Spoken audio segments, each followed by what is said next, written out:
Hey, everybody, it's Patrick And I'm Greg. with the next in our series of Advent Calendar Reveals featuring retro computers that we've all used. All right, excellent. What do we have today, Patrick? So, Greg, today we have the very famous IBM PC. I remember those commercials. They were pretty good. They had a little guy that looked like Charlie Chaplin, if I remember right. Yep, and we actually have several of them, and on the other side we can talk about the system itself. Sounds great. Let's watch them. In these modern times, the person who goes to work may not have far to go. But at the Hat of the Month Club, the boss better keep moving. To keep the books, organize the files, write the letters, check out the inventory, find time to create, and still keep on top of things. Yet even a thriving business can reach a point of diminishing returns. A good time to learn about the IBM personal computer. With this tool for modern times, a person can quickly master such jobs as accounting or word processing. Even use the IBM personal computer to forecast growth. All helping the business person at home to wear many hats, while selling even more. And that can be a feather in anyone's cap. The IBM personal computer. Try one on at a store near you.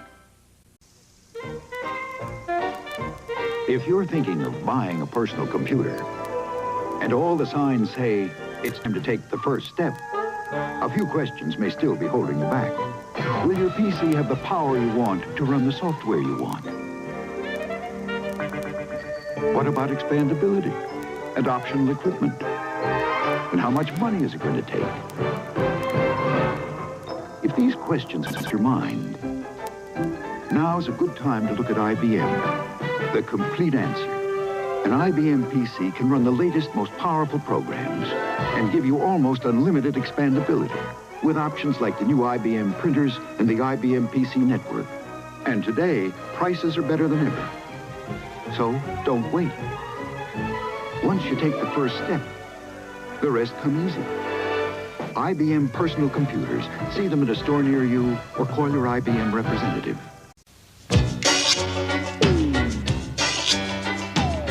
If you run a small business, profits can get squeezed when inventory doesn't match up with production. What can help is a visit to an IBM personal computer dealer.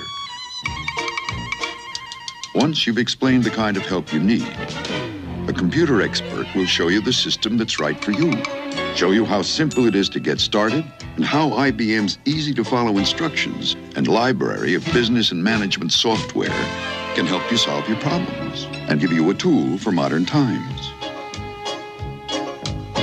The IBM personal computer. Not only can it help you plan ahead, it'll balance your books and give you more time to make dough. And the cost? That's the icing on the cake. Your own IBM personal computer. Try it at a store near you. Well, if nothing else, those are certainly entertaining commercials. And I think they did a whole series of them for several years. Yes, I think they used them later on for the PS2 as well. I think they definitely for the AT and their laptop, their first laptop convertible, luggable type machine they came out with. This thing came out in 1981, and it really wasn't overly advanced for its time, but it was put together. You know, similar 8088 systems would have been some of those Altair MSI S100 based, and you had to assemble and build them yourself. And one of the things that was because of IBM's history and the power they could have, they did a good job of getting software on this machine. You know, they had titles day one. Yeah, and this was of the day when let's make some money on the computer, but let's make more money on the software. Well, there's that, but also realize they were the largest computer company at the time. Oh yeah, But absolutely. they didn't have a PC. And one of the things that they obviously profited from right away is they could use their existing sales channel and into the enterprise and start moving these things quite rapidly. Where if you think about the Apple II at the time, its biggest business application was VisiCalc. And there were certainly small businesses using it.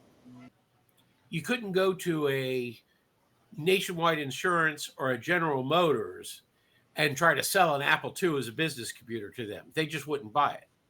But an IBM running VisiCalc and running the same, a lot of the first applications were those running on CPM systems, which were business systems, but again, not things that corporations would buy. They'd buy it from IBM. No, right, absolutely. WordStar, VisiCalc obviously was there, but then the three critical applications that really made it launch, I mentioned WordStar, Lotus 123 came out and was a game changer because it could use the full 640K of memory. And DBase 2 as a database platform were the three, I think, biggest applications they had going for the longest time. Gotcha. I have never used one myself, but I do know that they were beefy and solid. Like, I mean, they were built like a really, really strong thing. Yeah. I mean, the keyboards weighed 5 pounds. Oh, yeah. I got some pricing info. From what I get, the basic model, which shipped with 16K, was $1,565, adjusted for inflation, $5,240. But you could get it between 16K and 256K, which obviously would increase the price. And as you said, it ran on with the Intel 8088 processor. It used IBM Basic, PC DOS 1.0, and CPM-86 is what I found. Yeah. Those original applications I mentioned, say the WordStar, which ran on CPM, it only needed 64K or 128K in this machine. So that low memory was fine. DBase also ran on CPM. So a 128K or 256K machine would have been fine to run those applications. It wasn't actually until, like I said, Lotus came out that could use the full memory and you could create those larger spreadsheets. And that was larger than you could create on any other machine at the time. One other interesting thing, those software packages were just nice. They were in a hard bound box. They were ring bound inside with a full instruction manual, operating manual. They were indestructible. Yeah. And I kind of miss that in computer games and stuff. Everything's over the air now. Yeah. Well, actually, that goes back to this being an enterprise company where when you bought a mainframe, you got volumes of those manuals and their mini computers and everything else. AT&T, when they were selling mini computers, they would produce, a shelf wide of that kind of bound documentation. They were just used to doing that. So when they introduced a PC, they're going to do the same thing. And the documents were meant to last and be used as well because, well, they were used. Whoever was running these things had to refer to all this information all the time. Well, people didn't think about there was no online help system documentation like we're used to today, where you buy a piece of software, it comes in the same thing as a DVD movie does. Right. Scan this for any information. Yep. Hope you like this latest reveal on our advent calendar of retro computers. If you like this video, please give us a thumbs up. And if you want to keep watching, hit that subscribe button. And if you hit the bell, you'll get notified every time we have a new episode. And if you haven't watched all of the videos in this series, there should be a link on your screen so you can go to our advent calendar playlist and see past episodes.